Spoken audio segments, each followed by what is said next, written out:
Well, look, this was the most horrific scandal and cover-up, I would say, of my lifetime in this country. It is a stain on the conscience of this country.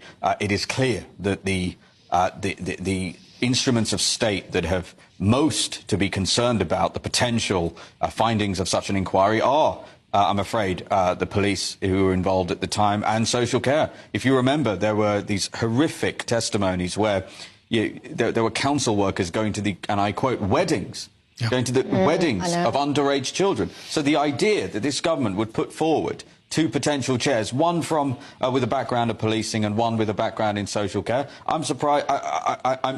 Well, the tragic thing in many ways is I'm unsurprised because neither am I surprised by the fact that this, but by Fiona Goddard's concerns about political interference, because let's be clear, nobody inside the Labour cabinet, nor the Prime Minister wanted this inquiry. They had to be dragged kicking and screaming. As a result, huge credit to Charlie, whom we just heard from, and people like Elon. Whatever people think about Elon, he did a huge amount to make sure this issue was in the public eye.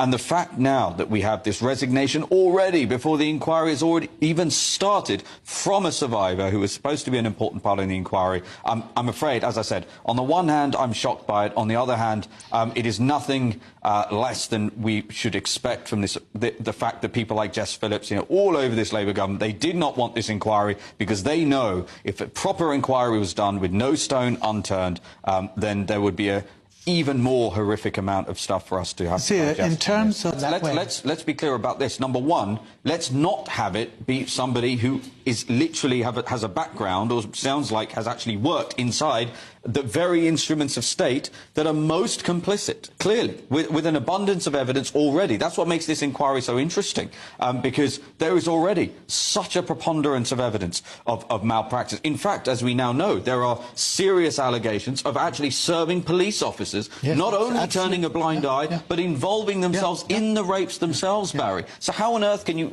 seriously put to me this question that somebody with a policing background should take this over? I can name you any number of professions. How about a King's Counsel? How about a judge? There are many, many people. Here's whom it shouldn't be, as Ms. Goddard has made clear, somebody who has a background in the very instruments of state who, frankly, have a huge amount to answer for in covering up this.